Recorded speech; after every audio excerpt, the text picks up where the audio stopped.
India should appropriate gold to fund virus stimulus worth 10% of GDP.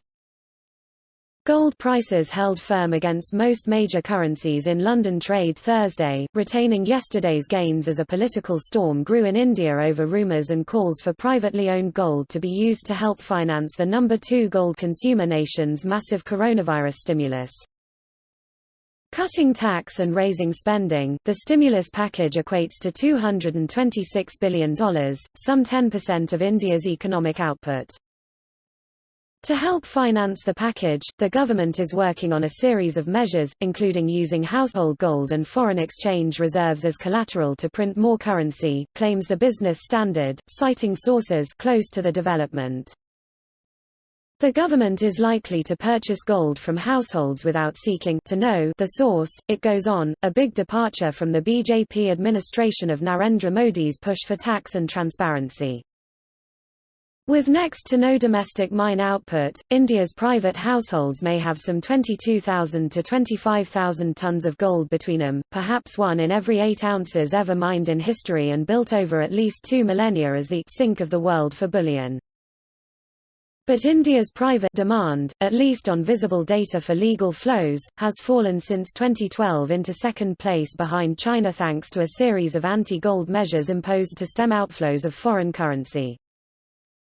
The resulting surge in illegal gold flows to India have only worsened, analysts believe, as Modi's BJP government has raised gold bullion import duty and imposed further tax and reporting requirements on the jewelry sector.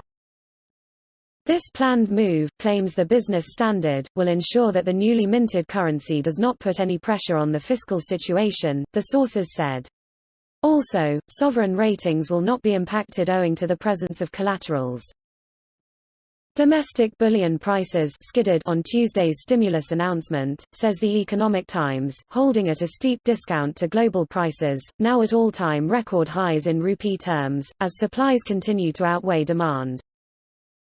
Opposition Congress Party politician and former Minister for State Prithviraj Chavan meantime ignited a row with India's temple administrators overnight by tweeting a call for the government to appropriate religious gold donations to help finance the stimulus.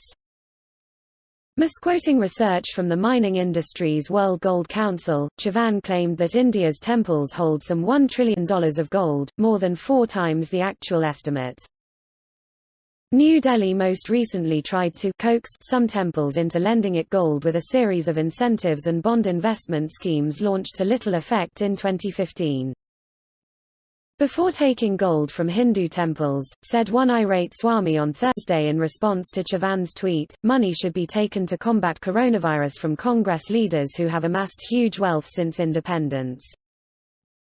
Gold priced in the US dollar meantime held around 1-week highs at $1,715 per ounce, and set new all-time British pound records at £1,410.